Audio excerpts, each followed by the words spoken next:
En tiempos de cuarentena y aislamiento, es oportuno recordar la terrible historia de esta cocinera irlandesa, instalada en Nueva York a principios del siglo XX, que consiguió que muchos de los términos que preocupan hoy a la población mundial fueran conocidos como epidemia, portador sano, propagadores, entre otros. La llamaron Mary Tifoidea y pasó 23 años de aislamiento forzado.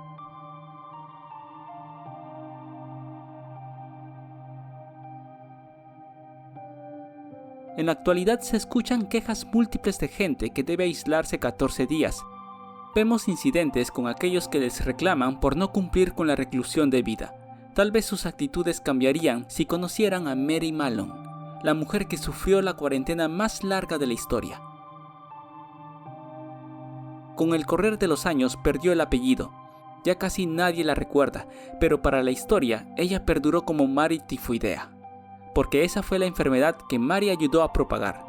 Pero la manera en que sucedieron los hechos, y en especial en que se descubrió la capacidad de contagio de Mallon, convierte a la historia científica en un relato interesante y con muchas incógnitas. Oyster Bay era un lujoso lugar de veraneo. Lo elegían varios de los más adinerados habitantes de Nueva York para pasar la temporada de verano. Aquellos que no eran propietarios alquilaban mansiones y llevaban un batallón de empleados de servicio, como mucamas, mayordomos, jardineros, cocineras, entre otros.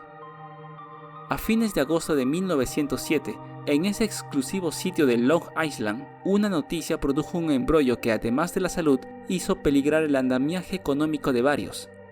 Una nena de 7 años, la hija menor de la familia Warren, fue diagnosticada con fiebre tifoidea. Pasó menos de una semana para que hubiera otros 5 enfermos más, todos de la misma casa, que eran 2 empleadas domésticas, un jardinero, una hermana de la primera contagiada y la señora Warren, la madre. Los síntomas claros hicieron que todos tuvieran el mismo diagnóstico. Este brote súbito llamó la atención de varios porque era la primera vez en la historia que había casos de fiebre tifoidea en Oyster Bay, una situación inédita. Eso se debía porque era una zona de veraneo de personajes opulentos, y esa enfermedad se consideraba que solo atacaba a los pobres, a personas que vivían en lugares en que la higiene y la alimentación eran deficientes.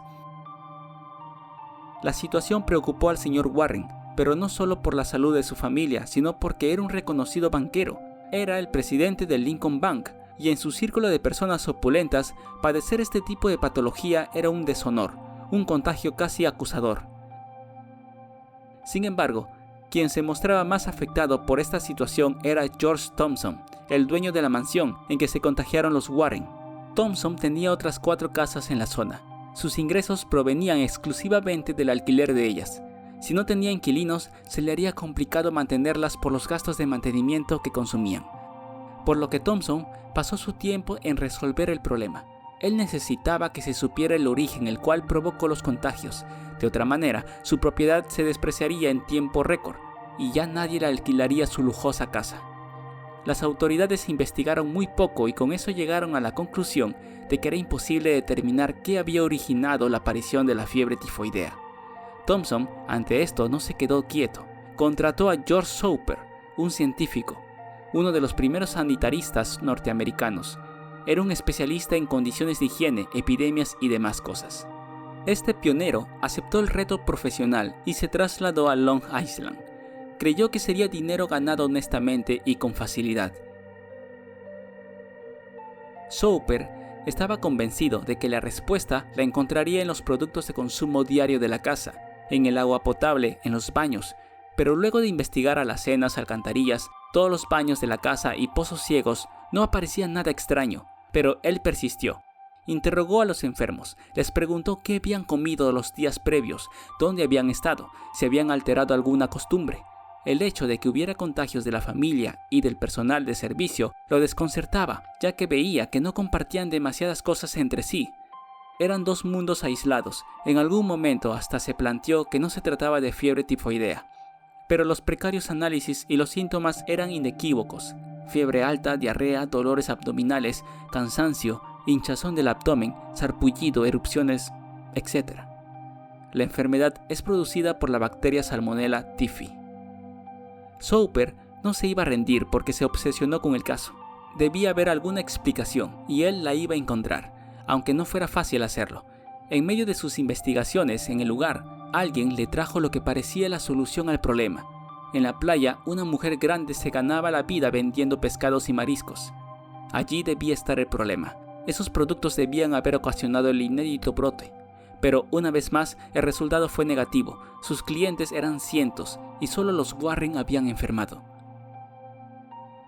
Una vez que eliminó a la pobre pescadora, a la leche contaminada, a la posibilidad de que el agua tuviera materia fecal o que hubiera habido algún visitante enfermo en la mansión o en el pueblo, Soper se centró en el periodo entre los 10 y los 15 días previos a la primera manifestación de la fiebre tifoidea, porque es el tiempo de incubación.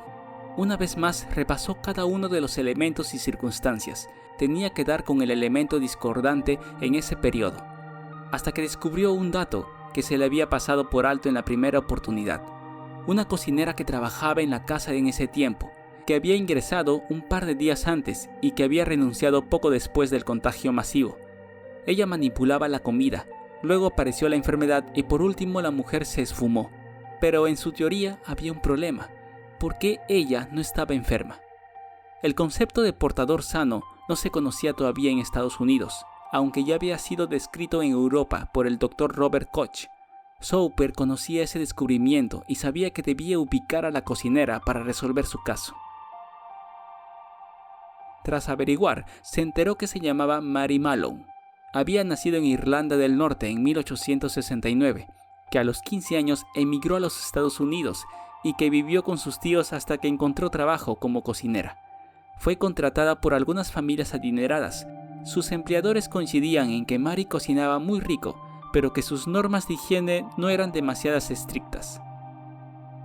Pero había otro elemento en común en cada uno de sus trabajos. En todos hubo gente que se contagió de fiebre tifoidea, y luego de esos casos, Mary Malone desapareció. George Soper supo que había resuelto su caso. Sin embargo, faltaba lo más importante: encontrar a la cocinera. Un par de meses después, alguien le informó que en una imponente casa en Nueva York, una joven de 20 años agonizaba a causa de la fiebre tifoidea, y que una de las empleadas también había enfermado. Soper se apresuró en llegar al domicilio, sabía que la iba a encontrar en el lugar. Al llegar a dicha casa inspeccionó los diversos ambientes, aunque intuía que el premio mayor iba a estar en la cocina. Allí, entre ollas, vegetales y cuchillos, encontró trabajando a una mujer alta, robusta, de ojos claros y mirada apagada. Por fin encontró a Mary Malone. Soper procuró utilizar sus conocimientos científicos y su autoridad para explicarle a la mujer que debía someterse a una serie de análisis. Pero ella no quiso saber nada, no podían obligarla tampoco. Cada uno de sus intentos de disuasión fracasaron porque ella se mantenía firme y sostenía que era una mujer sana. Mary atribuía todo a la mala suerte o a una increíble cadena de sucesos coincidentes y desgraciados. Soper probó todos los métodos posibles: la seducción, la disuasión, el engaño. La siguió hasta su casa. Le ofreció plata a cambio de que se hiciera las pruebas. Un fracaso tras otro. Hasta que una tarde envió a la casa, en la que Mary increíblemente seguía trabajando, a la doctora Josephine Baker, una joven médica que logró hablar con ella. Después de varios intentos, al final terminó con la detención de la cocinera.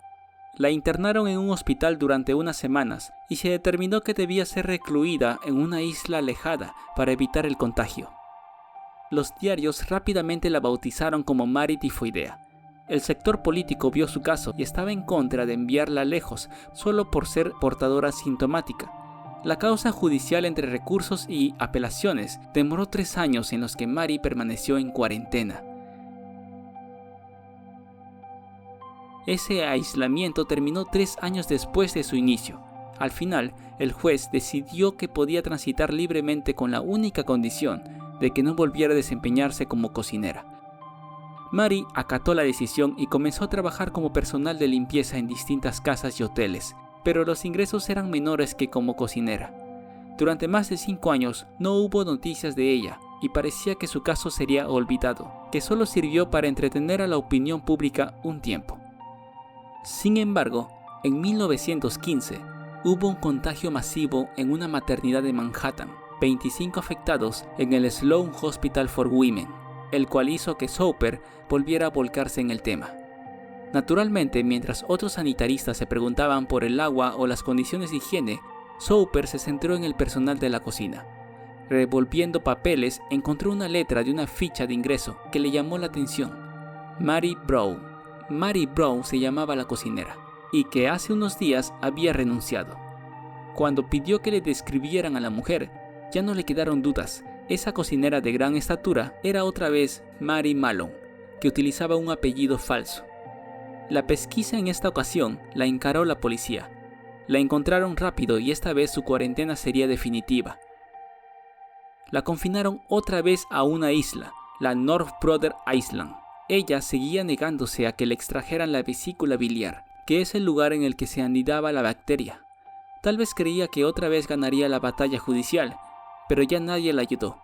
Estuvo 23 años aislada en esa isla, hasta el día de su muerte.